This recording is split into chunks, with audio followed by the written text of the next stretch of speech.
Hello students, welcome back to DSS online class. And in my last video lecture, I discussed about the syllabus, biology syllabus of class 11. So in that segment, I explained you that your biology syllabus it consists of 10 units, out of which 5 units you will study in class 11 and remaining 5 units you will study in class 10. So students, your biology syllabus for class 11, it is divided or it is bifurcated into two segments, practical part and theory part.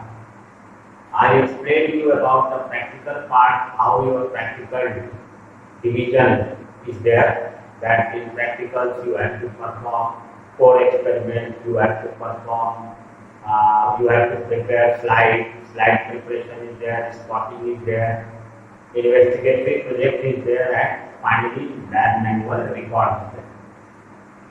And I discussed that in class 11 there are total 22 chapters. और बेटा इन 22 chapters में कौन से topic include हो गए या exclude हो गया, अभी सीबीएसई ने कोई गाइडलाइन नहीं दिया। तो आपके दिमाग में टारगेट होने चाहिए कि क्लास 11 में आपको बायोलॉजी में 22 चैप्टर्स पढ़ने हैं और ये 22 चैप्टर्स जो है आपके 5 यूनिट को कवर करते हैं। So in my previous lecture I explained you the chapters included in unit 1, that is diversity in living world. And first unit, your first unit is diversity in living world, and there are 4 chapters. First one is living world, second one is biological classification, third one is plant kingdom, and fourth one is animal kingdom. Now we will discuss about unit 2. जो आपके biology syllabus का class 11 के biology syllabus का unit 2 है, इस unit 2 का नाम है structural organisation in plants and animals. Structural organisation में आपको क्या पढ़ना है, तो आपको प्लांट्स और एनिमल्स के मॉर्फोलॉजिकल फीचर और एनाटॉमिकल फीचर पढ़ना। मॉर्फोलॉजिकल फीचर का मतलब ये होता है कि एक्सटर्नल फीचर, बाहर से कोई ऑर्गेनिज्म इस तरह से दिखाई देता है, उसके बारे में आपको जानना है। और एनाटॉमिकल फीचर मीन्स होता है इंटरनल डिजाइन, कि अंदर से ऑर्गेनिज्म कैसे ऑर्गेनाइज है, क्या क्या चीजें हम उसको इंटरनली मेकअप कर रहे हैं। तो इसमें बेटा 3 चैप्टर है। इसमें फर्स्ट चैप्टर जो है वो है morphology of flowering plants, morphology of flowering plants, ये आपका यूनिट 2 का फर्स्ट चैप्टर है, मॉर्फोलॉजी ऑफ फ्लावरिंग प्लांट्स। तो इस चैप्टर में आपको प्लांट्स के मॉर्फोलॉजी को स्टडी करना है कि अगर एक प्लांट को आप पर्टिकुलर प्लांट को स्टडी कर रहे हैं तो उसके कौन कौन से मॉर्फोलॉजिकल फीचर आपको पढ़ने हैं। इसमें मॉर्फोलॉजिकली प्लांट्स में आपको 4 यानी 4 मॉर्फोलॉजिकल फीचर पढ़ने हैं। और ये फीचर्स कौन कौन से हैं, आपको detailed study of root, detailed study of stem, detailed study of leaves, detailed study of flower, और फ्लावर के साथ उससे रिलेटेड, फ्लावर से रिलेटेड जितने भी टेक्निकल टर्म्स हैं, एक फ्लावर को डिस्क्राइब करने के लिए जो भी टेक्निकल टर्म्स यूज हो रहे हैं उसको डिटेल में पढ़ना है।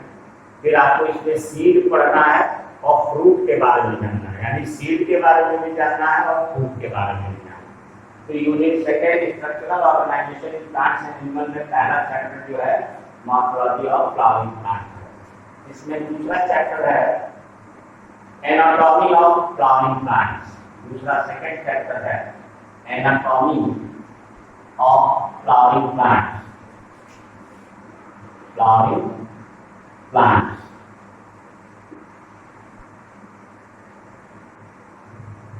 इसमें बेटा सेकेंड चैप्टर में, यूनिट 2 के सेकेंड चैप्टर में एनाटॉमी ऑफ फ्लावरिंग प्लांट है और इसमें हम लोग क्या पढ़ेंगे, एनाटॉमी मींस इंटरनल ऑर्गेनाइजेशन, कि प्लांट्स जो है, प्लांट्स की बॉडी जो है इंटरनली कैसे ऑर्गेनाइज है, तो इसमें हम लोग पढ़ेंगे प्लांट टिश्यू के बारे में। तो जो सेकेंड यूनिट का सेकेंड चैप्टर है एनाटॉमी ऑफ फ्लावरिंग प्लांट, इसमें हम लोग प्लांट टिश्यू को डिटेल में पढ़ेंगे।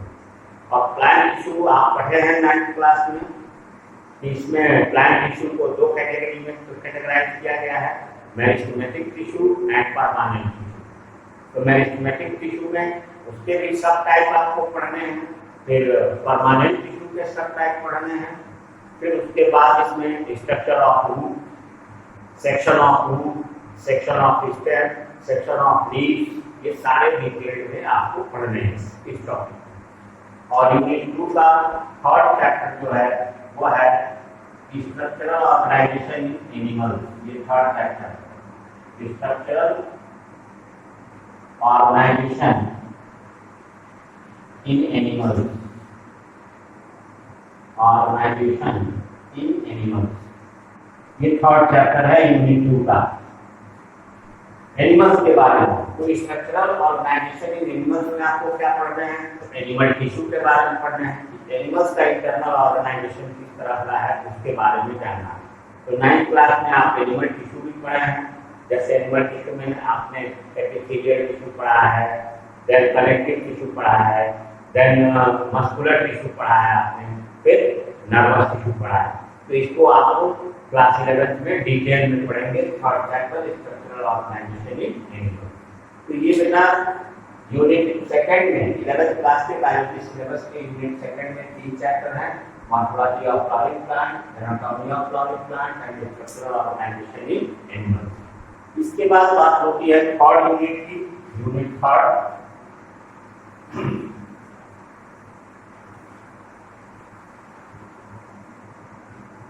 तो थर्ड यूनिट है बेटा बेसिक यूनिट ऑफ लाइफ। जो थर्ड यूनिट है वो है सेल बायोलॉजी।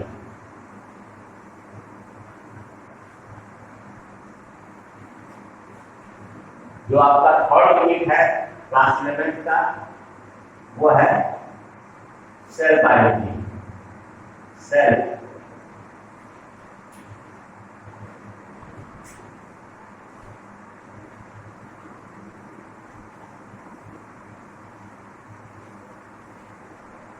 थर्ड यूनिट जो इंक्लूड हो रहा है वो है सेल बायोलॉजी, सेल बायोलॉजी।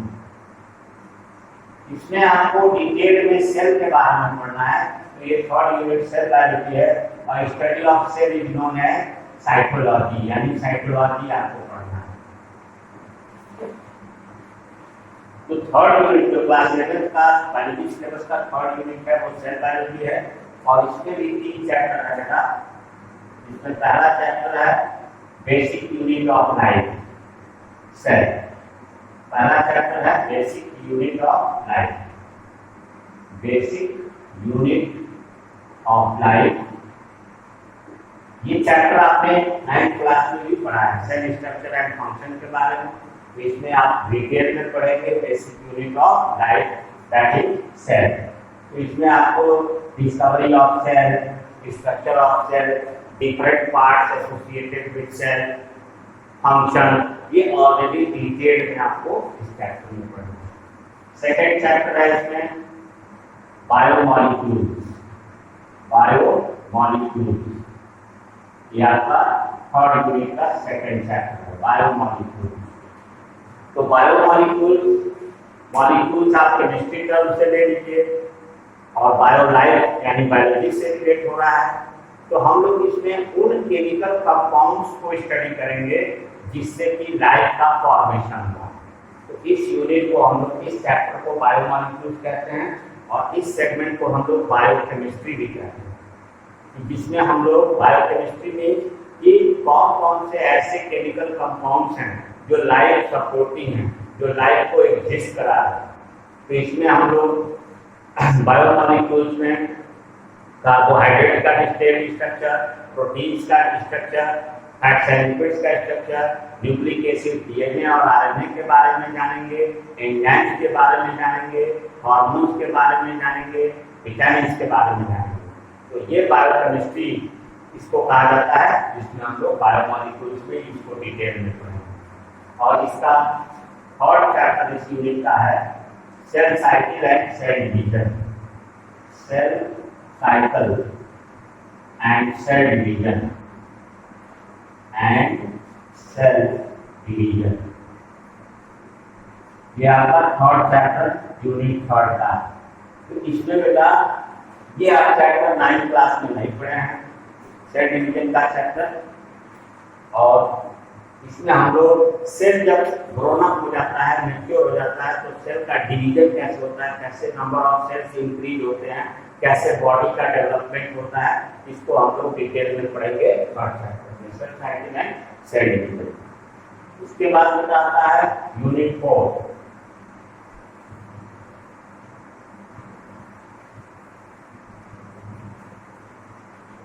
और यूनिट 4 जो है वो है प्लांट फिजियोलॉजी।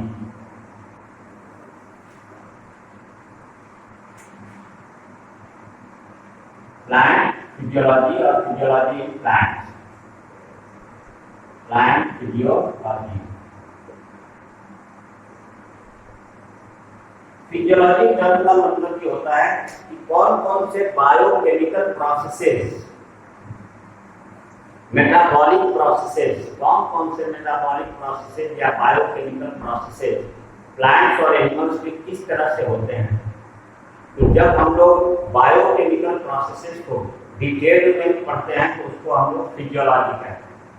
तो यूनिट 4 में प्लांट फिजियोलॉजी हम लोग पढ़ेंगे, प्लांट्स के बारे में कि कौन कौन से बायोकेमिकल प्रोसेसेस प्लांट्स में होते हैं जिससे उनका ग्रोथ और डेवलपमेंट होता है। तो इसमें बेटा पहला चैप्टर जो है वो है ट्रांसपोर्ट इन प्लांट्स,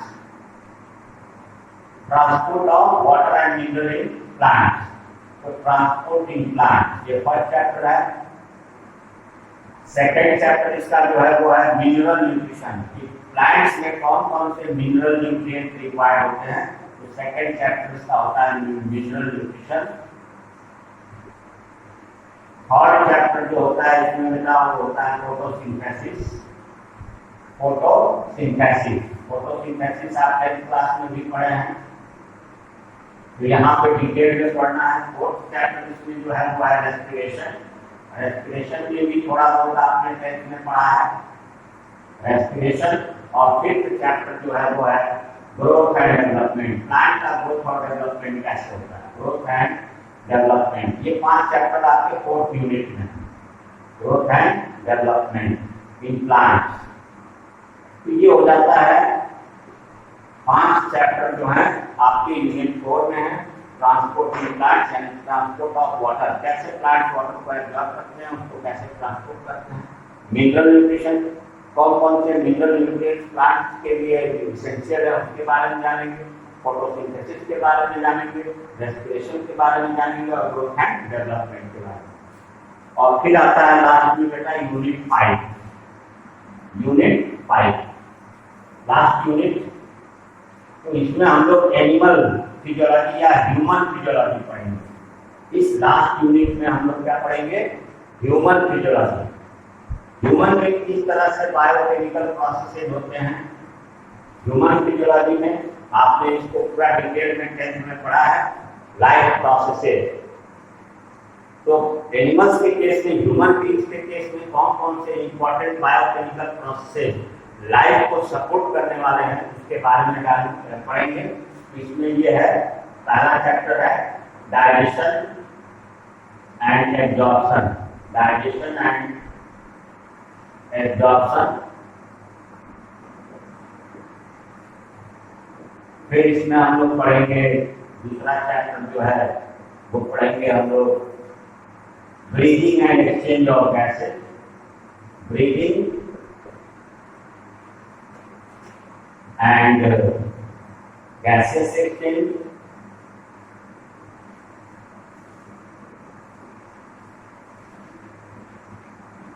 तीसरा चैप्टर इसमें हम लोग पढ़ेंगे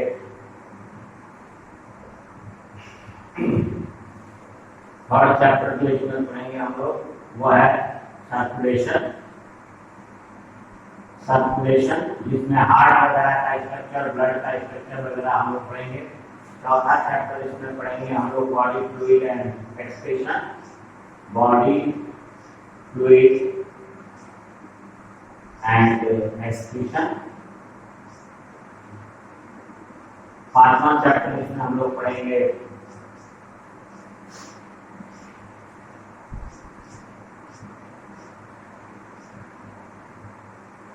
movement and locomotion, movement and locomotion.